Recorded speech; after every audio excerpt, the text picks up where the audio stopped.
Good afternoon. Well, we had an election yesterday. And it was a good day, I think, for democracy. And I think it was a good day for America. Excuse me, I'm a little hoarse. Our democracy has been tested in recent years, but with their votes, the American people have spoken and proven once again that democracy is who we are. The states across the country saw a record voter turnout, and the heart and soul of our democracy, the voters, the poll workers, the election officials, they did their job and they fulfilled their duty, and apparently without much interference at all, without any interference, it looks like. And that's a testament, I think, to the American people. While we don't know all the results yet, at least I don't know them all yet, here's what we do know. While the press and the pundits are predicting a giant red wave, it didn't happen. And I know you were somewhat miffed by my obsessive optimism, but I felt good during the whole process. I thought we were going to do fine. While any seat lost is painful, some good Democrats didn't win the last night. Democrats had a strong night. And we lost fewer seats in the House of Representatives than any Democratic president's first midterm election in the last 40 years. And we had the best midterm for governors since 1986. And another thing that we know is that voters spoke clearly about their concerns, about raising costs, the rising costs that they're in, and the need to get inflation down. There's still a lot of people hurting. They're very concerned. And it's about crime and public safety. And they sent a clear and unmistakable message that they want to preserve our democracy and protect the right to choose in this country. And I especially want to thank the young people of this nation who, I'm told, I haven't seen the numbers, voted historic numbers again, and just as they did 2 years ago. They voted to continue addressing the climate crisis, gun violence, their personal rights and freedoms, and the student debt relief. Last night, I was pleased to call Maxwell Frost, a 25-year-old who got elected, I guess the youngest man ever elected to the United States Congress. And I told him I told him that I was the first elected, the second youngest person ever elected to the United States Senate at 29.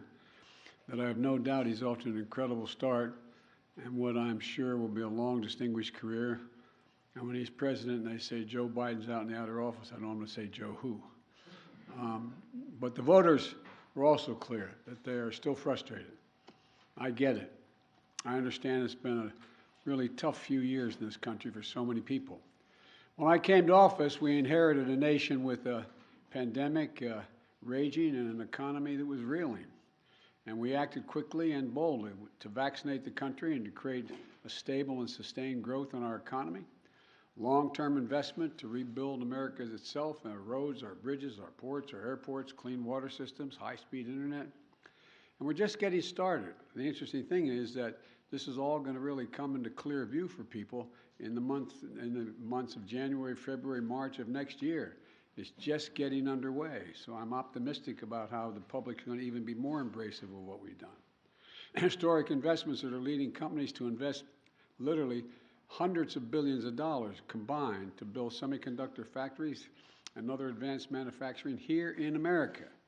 It's going to create tens of thousands of good-paying jobs. And by the way, a significant number of those jobs are going to be jobs that pay average $126,000, $127,000. You don't need a college degree to get those jobs.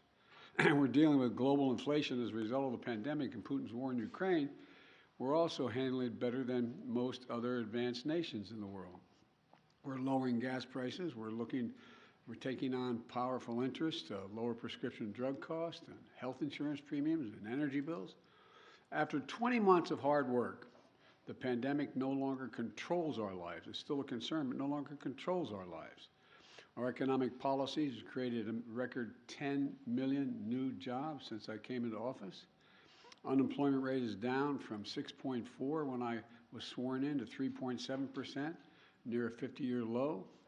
And we've done all this while lowering the federal deficit in the 2 years by $1.7 trillion. Let me say it again, $1.7 trillion.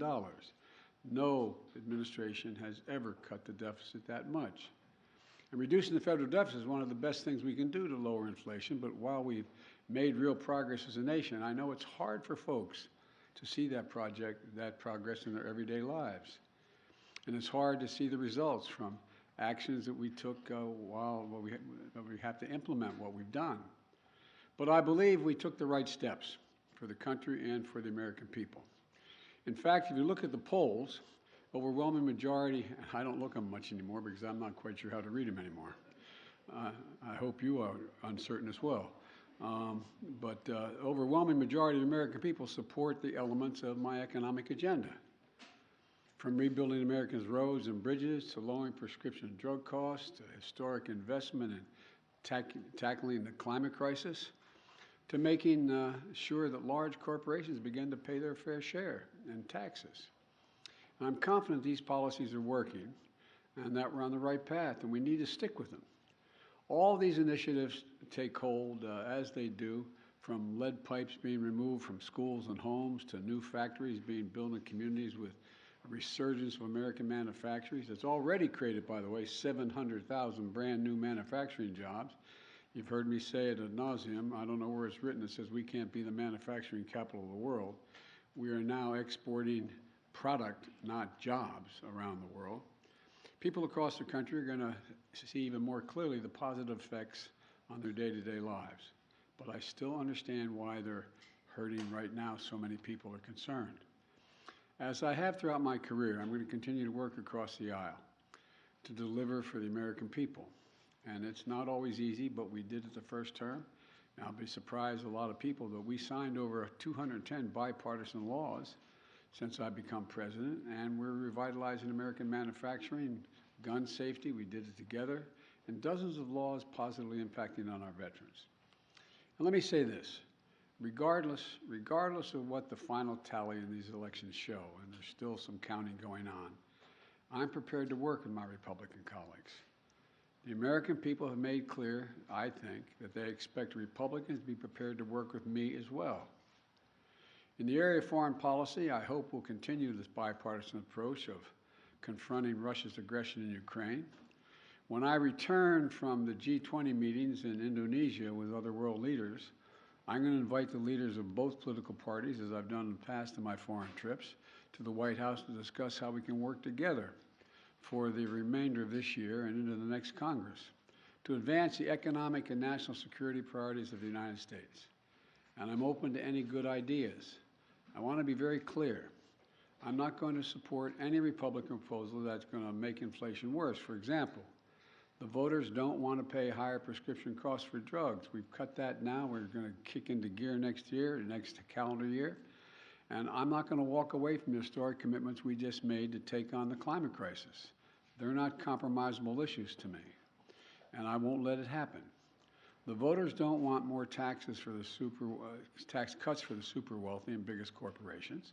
And I'm going to continue to focus on cost cutting for working and middle class families and building an economy from the bottom up and the middle out. I know you're tired of hearing me say that, but I genuinely mean it. That's what makes America grow. The wealthy do very well when the middle class is doing well, and the poor have a way up, and while continuing to bring down the federal deficit. You know, as we look at tax cuts, we should be looking at tax cuts for working people and middle-class people, not the very wealthy. They're fine. And if you can go out and be a multimillionaire, that's great. Just pay your fair share. That's all. That's all. Just pay your fair share. It's like those 55 corporations in 2000 that made $40 billion and didn't pay a penny in federal taxes. It's not right. Everybody has an obligation. So now they have to pay a staggering 15%. You all pay more than that for your taxes. So I'm going to keep my commitment that no one earning less than $400,000 a year, and that's a lot of money where I come from, are going to see their federal taxes go up. And I want to be very clear. Under no circumstances will I support the proposal put forward by Senators Johnson and the senator from down in Florida to cut or make fundamental changes in Social Security and Medicare. That's not on the table. I will not do that. I will veto any attempt to pass a national ban on abortion, but I'm ready to compromise with Republicans where it makes sense on many other issues. And I'll always put the needs and interests of the American people first. So let me close with this. On this election season, the American people made it clear. They don't want every day going forward to be a constant political battle. There's too much of that going on.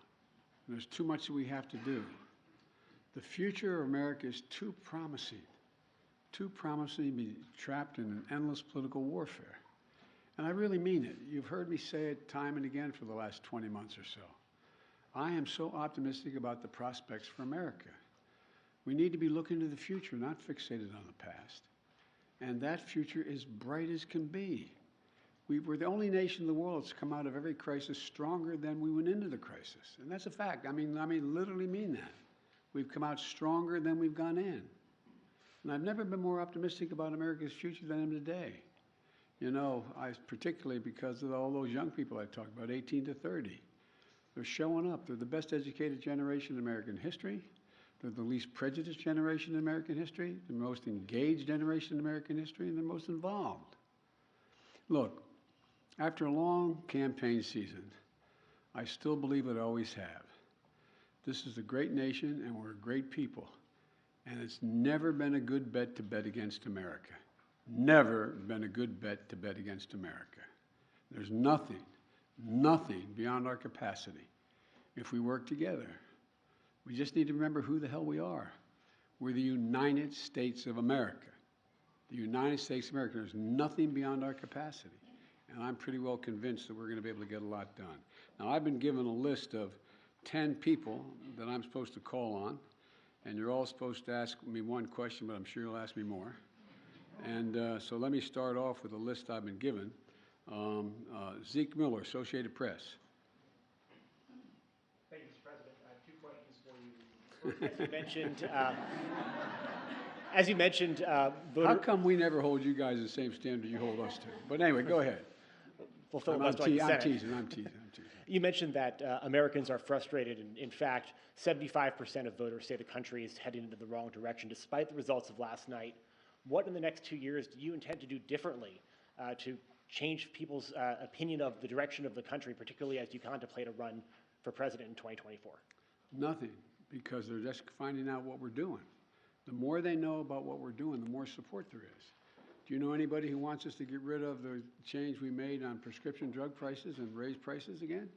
Do you know anybody who wants us to walk away from building those roads and bridges and the internet and so on? I don't know.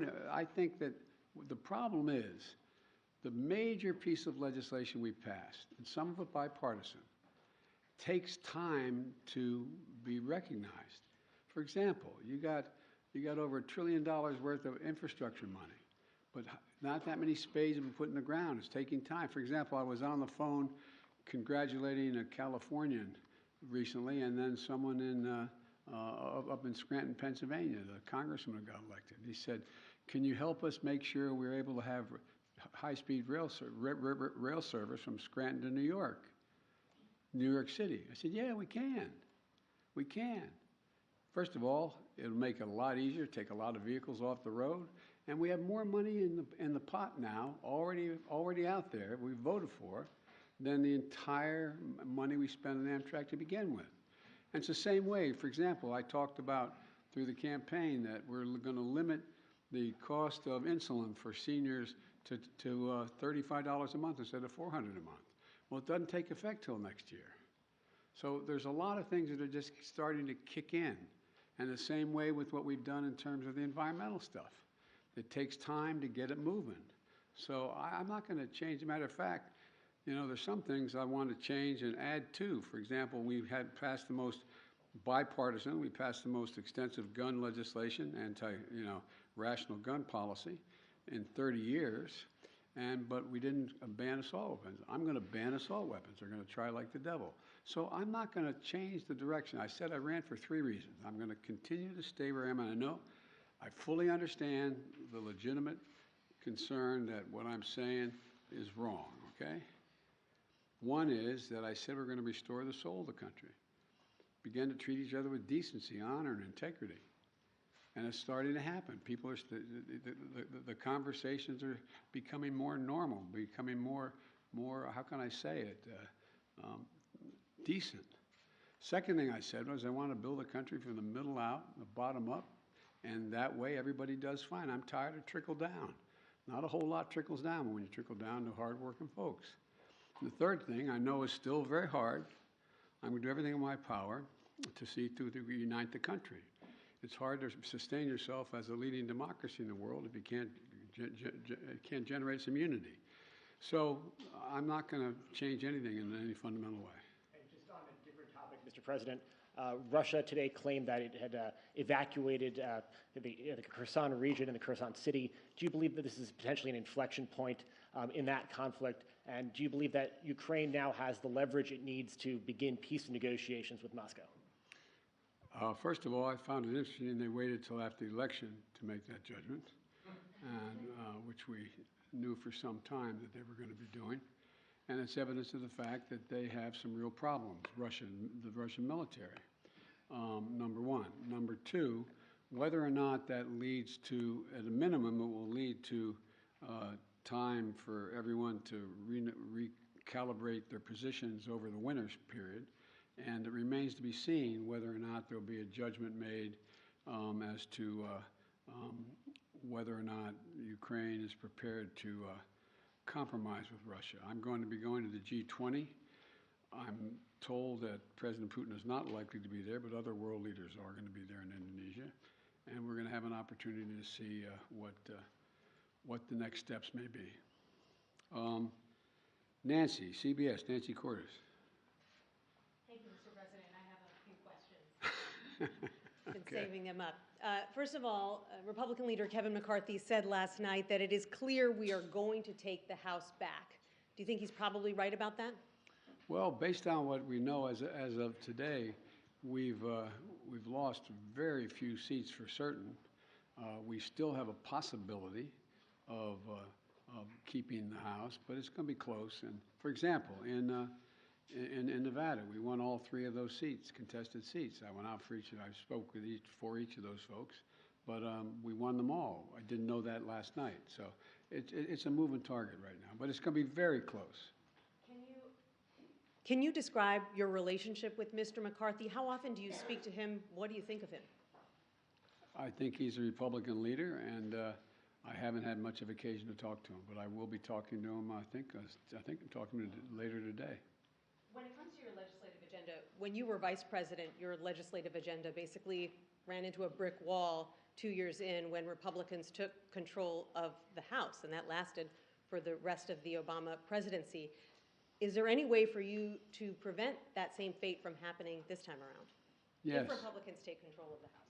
Yes, because it's going to be much closer if they take control. They can't, look, the predictions were, and again, I'm not being critical of anybody who made the predictions. I got it, okay? This is supposed to be a red wave. You were talking about us losing 30 to 50 seats, and this was going to, nowhere near, that's not going to happen. And so there's always enough people on the other team, whether it's Democrat or Republican, that the opposite party can make an appeal to and maybe pick them off to get the help. And so it remains to be seen. But look, I doubt whether or not, for example, all the talk, I'd ask the I don't expect you to answer, but the rhetorical question, do you think that, Senator Johnson is going to move to cut Medicare and Social Security? And if he does, how many Republicans are going to vote for it? So it depends. And then my final question. Republicans have made it clear that if they do take control of the House, that they want to launch a raft of investigations on day one into your handling of Afghanistan, the border.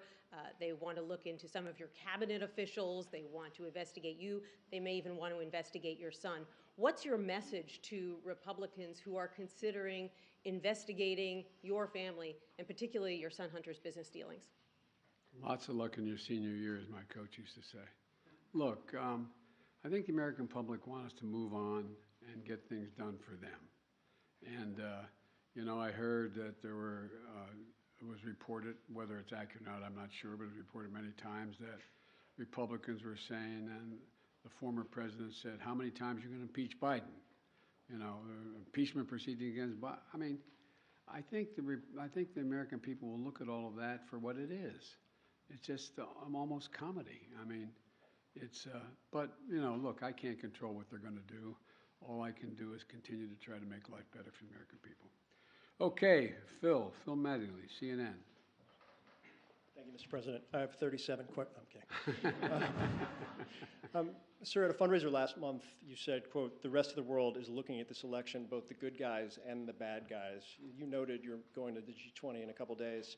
You'll come face to face with many of those leaders the same moment that your predecessor is considering launching his re-election effort. How should those world leaders, both good guys and bad guys, view this moment both for America and for your presidency? Well, first of all, these world leaders know we're doing better than anybody else in the world, as a practical matter. Notwithstanding the difficulties we have, our economy is growing. You saw the last report, we're still growing at 2.6%. We're creating jobs. We're still in a solid position, and there's not many other countries in the world that are in that position. And I promise you, from the telephone calls I still have and from the meetings I have with other heads of state, they're looking to the United States and saying, how are you doing? What are you doing? What can we do together? So I think that the vast majority of my colleagues, at least those colleagues who are NATO members, European Union, Japan, South Korea, et cetera, I think they're looking to cooperate and wanting to know how we can help one another. And what was the other question? Oh, I'm sorry. No. So I think one way I would follow up on that is you noted that you felt like there was a shift in terms of people being willing to show more decency in this moment. You've often talked about breaking the fever or kind of a transition from this moment that we've faced over the last several years. Do you feel like the election is what represents that? Do you feel like the fever is broken, I guess? Well, I don't think we're going to break the fever for the super mega MAGA Republicans. I mean, but I think they're a minority of the Republican Party. I think the vast majority of the members of the Republican Party, we disagree strongly on issues, but they're decent, honorable people. We have differences of agreement on issues. But they, you know, I work with a lot of these folks in the Senate and the House for a long time, and you know, they're honest and they're straightforward. They're different than mine, but they're decent folks, and so I think that the rest of the world, and a lot of you have covered other parts of the world, and you know, the rest of the world is looking at the United States. I guess the best way to say this is to repeat what some of you heard me say before. The first G7 meeting for the public, that's the 7 largest democracies, when I went to, right after we got elected in February, after I got sworn in January. And I sat down at a table, a round table, with the 6 other world leaders from the European Union and Canada, et cetera, and said, America's back. And one of them turned to me and said, for how long? For how long? It was a deadly earnest question. For how long? And I looked at them, and then another one went on to say, and I'm not going to name them, went on to say, what would you say, Joe, if in fact we went to bed tonight here in England, woke up the next morning and found out that thousands of people had stormed the Parliament of Great Britain, gone down the hall, broken down the doors, 2 cops ended up dying, a number of people injured, and they tried to stop the confirmation of an election. It's not the same situation, obviously, as we have. And he said, what would you think? And I asked a rhetorical question, what would you all think? You'd think England was really in trouble. You'd think democracy was on the edge if that happened in Great Britain. And so that's the way people were looking at us, like, when's this going to stop? Nothing like this has happened since the Civil War. I don't want to exaggerate, but literally, nothing like this has happened since the Civil War. And so what I find is that they want to know, is the United States stable? Do we know what we're about? Are we the same democracy we've always been? Because look, the rest of the world looks to us. I don't mean that we're always right, but if the United States tomorrow were to, quote, withdraw from the world, a lot of things would change around the world. a whole lot would change.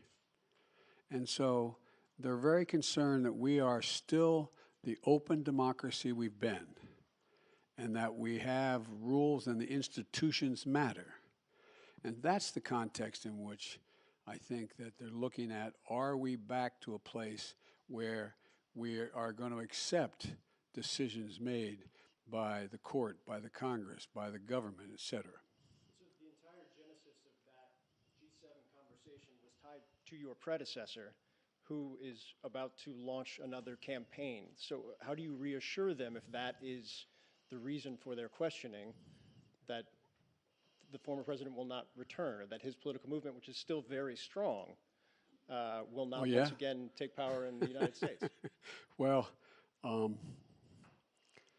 we just have to demonstrate that he will not take power by, if he does run, making sure he, under legitimate efforts of our Constitution, does not become the next president again. Steve Reuters, I'm sorry, Steve Holland. Thank you, sir. How do you interpret last night's results in terms of deciding whether you want to seek another term? Is it now more likely that you will run? And what's going to be your timeline for consideration? Well, first of all, Jill and I have, and by the way, it's my wife Jill, who's held a lot more popular than I am in the Democratic Party too. But at any rate, all kidding aside, our intention is to run again. That's been our intention, regardless of what the outcome of this election was. The fact that we won, I didn't run, the fact that the Democratic Party outperformed anything anyone expected and did better than any off-year presidency since John Kennedy is one that gives everybody like, whew, sigh of relief that the mega Republicans are not taking over the government again, et cetera. And so my judgment of running when I announce, my intention is that I run again, but I'm a great respecter of fate, and this is ultimately a family decision. I think everybody wants me to run, but we're going to have discussions about it. And I don't feel in any hurry one way or another to make that judgment, today, tomorrow, or whenever, no matter what my predecessor does. Early next year, or what's your thinking? My guess is, I hope Jill and I get a little time to actually sneak away for a week around between Christmas and Thanksgiving. And my guess is it'll be early next year we make that judgment. But it is my plan to do it now. I mean, but, okay, I'm sorry. Karen Travers of ABC Radio. Thank you, Mr. President. WNBA star Brittany Griner today was moved to a Russian penal colony to serve out her 9-year sentence. Do you have an update right now on her condition? What do you know about that?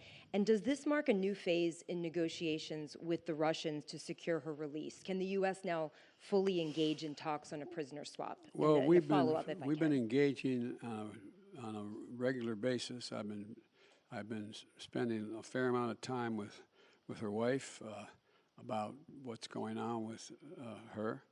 And my hope is that now that the election is over, that Mr. Putin will be able to discuss with us and be willing to talk more seriously about prisoner exchange. That is my intention. My intention is to get her home.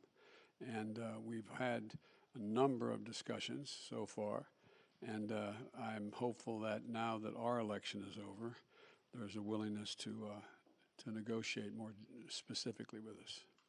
Thank you. And if I can, your press secretary had said that the U.S. government has continued to follow up on that significant offer, but also had proposed alternative potential ways forward with the Russians. Can you tell us what those alternative ways forward are and how Russia has responded to those? Yes, I can, but I won't. Okay, I can't. I mean, it would not be a wise thing to do in order to see if they would move forward. But it is I'm telling you, I am determined to get her home and get her home safely, along with others. I might add. April Ryan Of the GRIO. of the GRIO, excuse me, I beg your pardon. Thank you, sir. I got it right last time we did this. Yes, you did. Yes, you did. Mr. President, I have a couple of questions on several issues. One, the Supreme Court. As you know, the Supreme Court has before it the issue of college admissions and affirmative action. What can and are you planning in case of a rollback that is expected? There are legal analysts that say that there will be drastic implications, there are tentacles from this, and they even say that this could impact Brown v. Board, the decision from Brown v. Board. Well, you know, first of all, I asked our Justice Department to defend the present policy before the Supreme Court. And like a lot of pundits, I'm not prepared to believe that the Supreme Court is going to overrule the existing decision. That's far from certain, and I don't believe that. But number one, what I did to try to change it is object to it before the Supreme Court of the United States, our administration.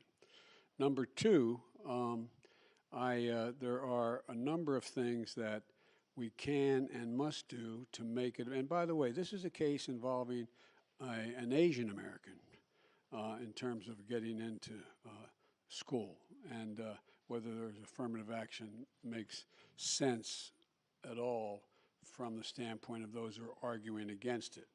But you know, the fact is that we're also in a circumstance where there's a lot that we can do in the meantime to make sure that there's an access to good education across the board.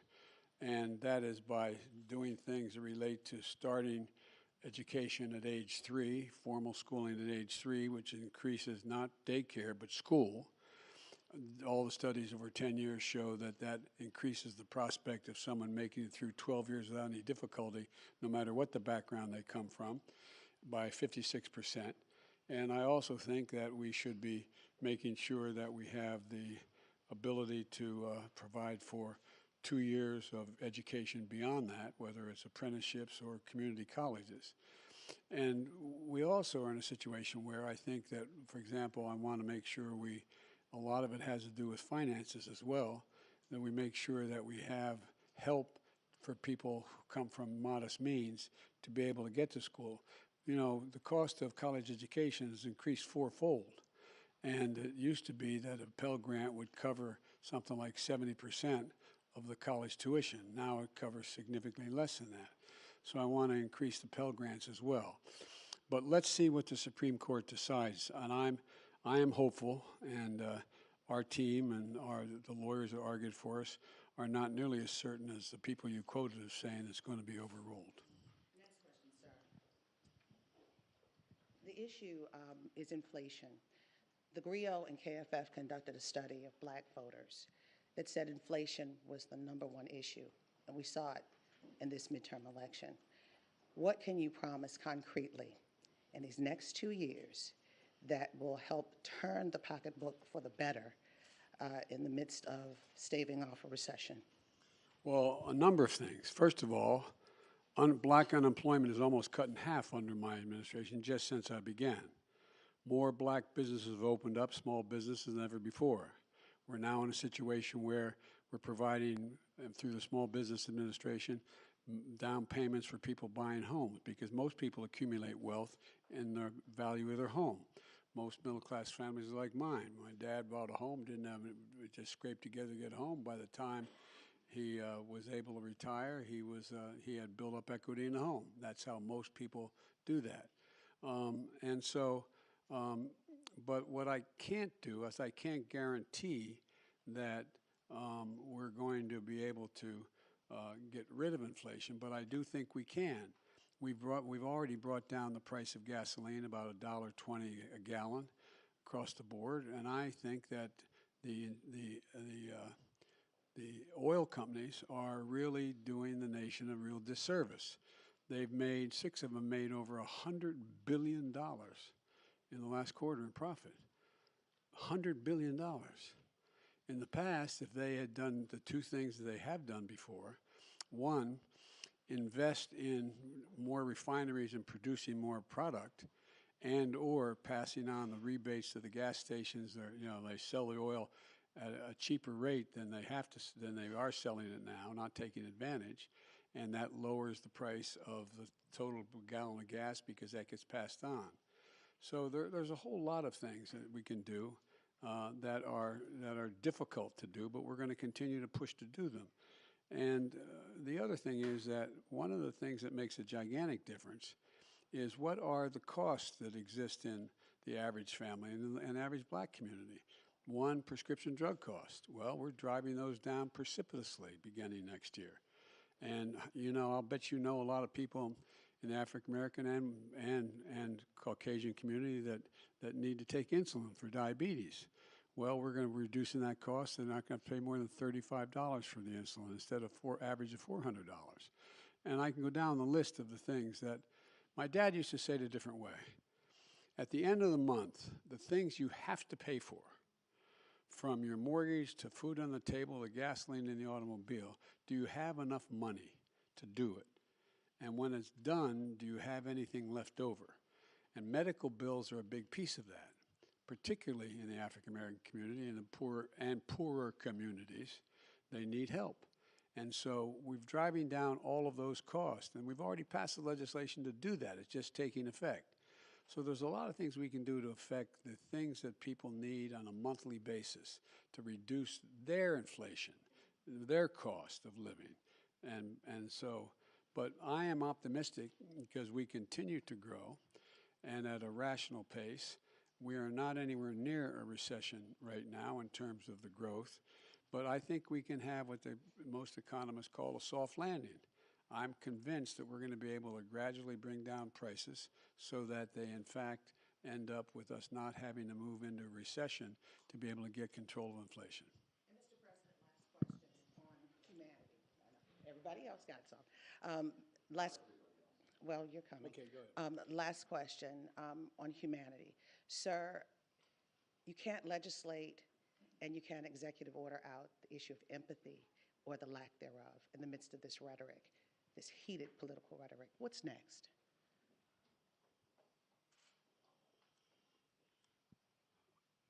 Part of what I think leadership requires, and I hope I meet the standard,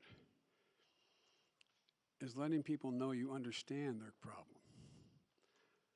Again, my dad used to have an expression. He said, I don't expect the government to solve my problems, but I expect them to at least know what they are, understand them. And like a lot of you, we've been very fortunate as a family, but we've also been through a lot of fairly tough times. And I've had the great advantage of having a family to get through them. When my first wife and daughter were killed when a tractor trailer broadsided them and killed my wife and killed my first wife and killed my daughter, and my two boys were expected to die. It took the jaws of life 3 hours to get them out there on top of their dead mother and dead sister. I understand what that pain's like. And when Jill and I lost Bo after a year in Iraq, winning the Bronze Star Conspicuous Service Medal, a major in the United States military, came home with stage 4 glioblastoma because he lived about between 200 and 500 yards from a burn pit that's 10 feet deep and as big as a football field, burning every toxic waste you could find. I think that we understand what it's like to lose family members, mothers, fathers to cancer. All of you have been through that kind of thing. We've been fortunate, though. We've had each other. We've had strong families, Jill's sisters, my brothers, my sister. And so what we can do to deal with that empathy is make sure there's help available. Make sure there's people who are there to help, whether they are psychologists or whether they're medical doctors or whether they're social workers, to be there to help just hold a hand. And for example, we can do an awful lot for a lot of families, the families you're talking about, if we reinstate this child tax credit. It cut child poverty by 40% when it was in place. I couldn't get it passed the second time around. So there's a lot we can do. And the empathy is not just talking about it, it's communicating to people you genuinely understand. And I hope a lot of people don't understand because I don't want people having to know the pain. But the second piece of that is let them know that you are there to help. You're there to help. And one of the things I've talked with Vivek Murthy about, and a lot of you have written about it, and you've written it well about it, is the need for mental health care in America. You know, when we got elected, there were something like, I don't know, 2, 3, 5 million people who gotten their COVID shots. Well, in the meantime, I got over 220 million people, all 3 shots. But in the meantime, what happened? We lost over 1 million dead. 1 million dead. I read one study that for those 1 million people, they had 9 people who were each one had averaged 9 people close to them. A relative, someone they're married to, a child, someone close. The impact has been profound. Been profound. Think of all the people, think of all your children and your grandchildren who didn't have that senior prom, who didn't have that graduation party, who didn't have all the things we had that we took for granted, that impact on their psyche. So there's a lot we have to do. And empathy reflects itself not just in what a person demonstrates they understand, of knowing what people need and helping to make it happen. And we're trying to do that. And a lot of Republicans trying to do it too. I don't mean this is a partisan thing. A lot of people are trying to do it because they know we got a problem. Okay, excuse me. These 10 questions are really going quickly.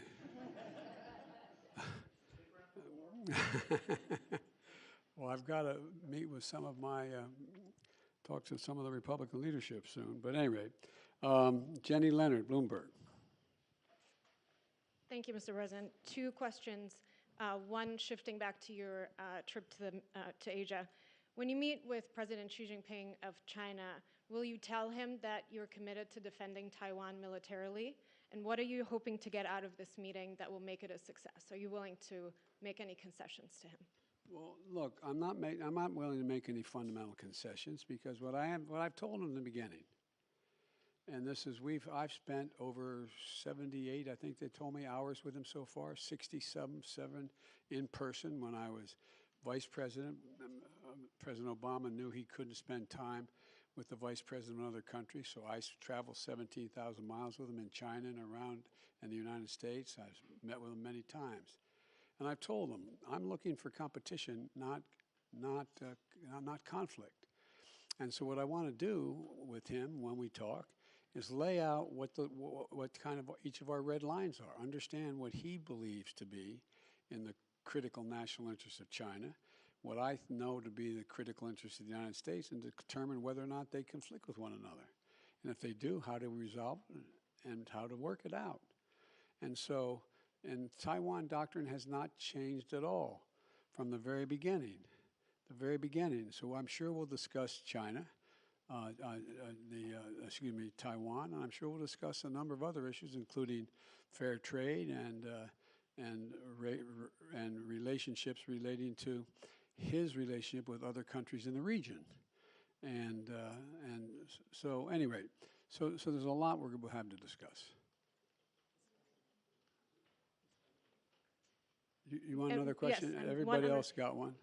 You didn't say if you will tell Xi Jinping personally that you are committed to defending Taiwan. I'm going to have that conversation with him. That wasn't my second one. Sorry. Sorry, I actually have an unrelated question too. Mr. President, do you think Elon Musk is a threat to U.S. national security, and should the U.S. and with the tools you have investigate his joint acquisition of Twitter with foreign governments, which include the Saudis?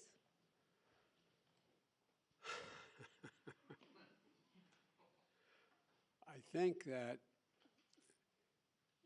Elon Musk's cooperation and/or technical relationships with other countries is worthy of being looked at. Whether or not he is doing anything inappropriate, I'm not suggesting that. I'm suggesting that it's worth being looked at.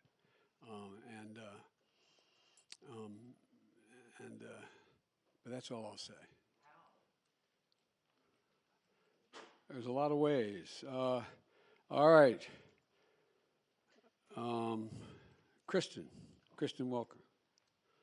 Thank you so much, Mr. President. I appreciate it.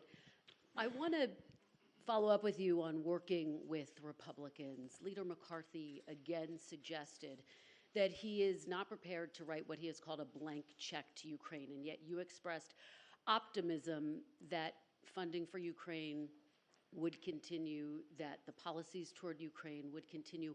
Why should the people of Ukraine and this country have confidence in that, given the comments by Leader McCarthy?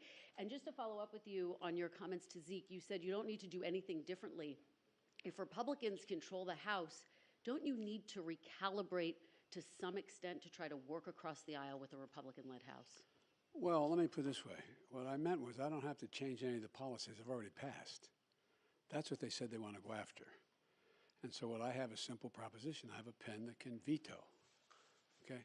So that's what I mean. I don't have to recalibrate whether or not I'm going to continue to, fund the, we're going to continue to fund the infrastructure bill, or we're going to continue to fund the environment, et cetera.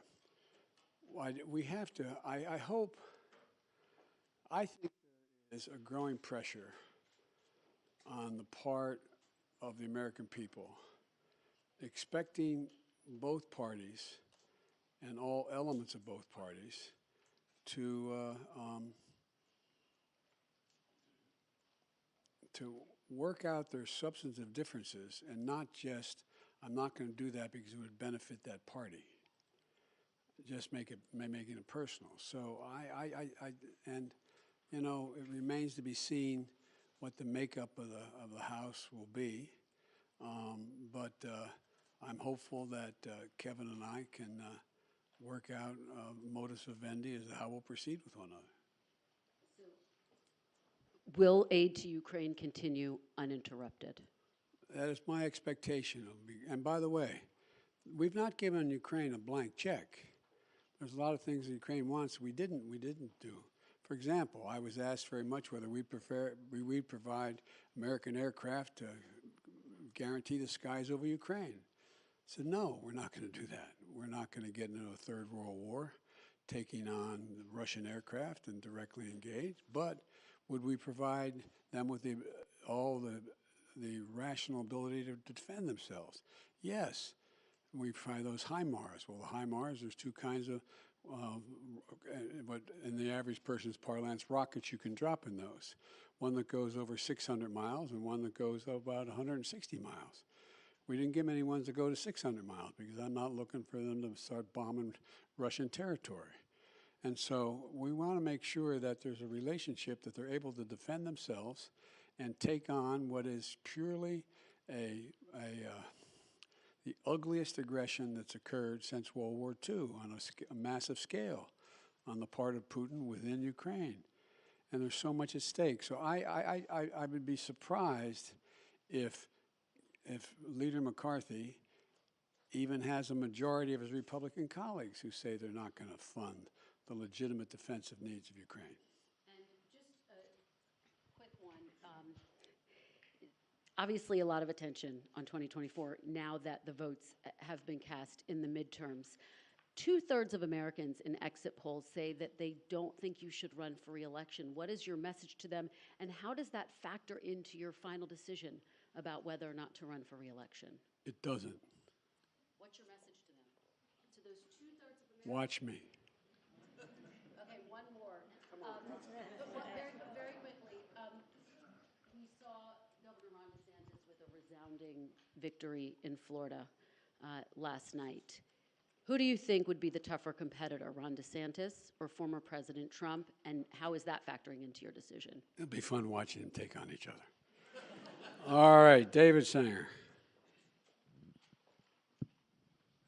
Thank you, Mr. President. I also have a question for you about China, but before I do, I just wanted to follow up on something you said earlier. When you said it remains to be seen whether the Ukraine government is prepared to compromise with Russia. Previously, you've told us the only thing for the Russians to do is get completely out of Ukraine, go back to the lines that existed prior to February 24. Are you suggesting with the word compromise that you think that there is room for territorial compromise now? That No, I'm not. See, that's up to the Ukrainians. Nothing about Ukraine without Ukraine.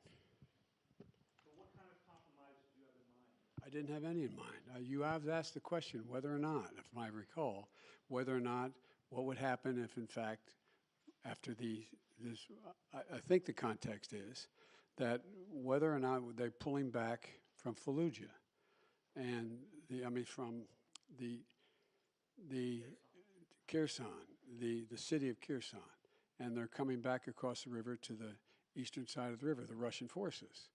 And I said, what's going to happen is they're going to both lick their wounds, decide what they're going to do over the winter, and decide whether or not they're going to compromise.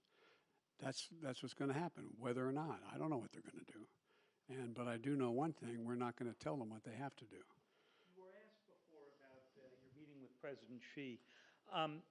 At this point, the Chinese government, by the estimate of the Pentagon, is getting ready to bring their force of nuclear weapons up to over 1,000 weapons, significant increase from what they've had for many decades. You've seen the threats from President Putin about the use of his nuclear force. Remember how you all went after me when I said that was real? And what in your view happened? Do you think he backed off because of that? No, I'm just saying. I just found it interesting that Biden's being Biden's being an extremist, and it turns out you all are writing about it now. Kind of fascinating. So my question is, do you think that they are putting together a real alliance, the Chinese and the Russians? And do you believe that you need to begin speaking with President Xi about some form of arms control if he's going to get up to a level of weapons similar to what the United States and Russia have right now? No and yes. No, I don't think there's a lot of respect that China has for Russia or for Putin. I don't think they look at that as a particular alliance. Matter of fact, they've been sort of keeping their distance a little bit. I do think that it remains to be seen whether Xi Jinping has decided that, or backed off of his initial judgment that he wanted China to have the most powerful military in the world, as well as the largest economy. But he's a long way from both. But I think talk about nuclear weapons and location, the number of them, and access is important to discuss. Thank you all so very, very much.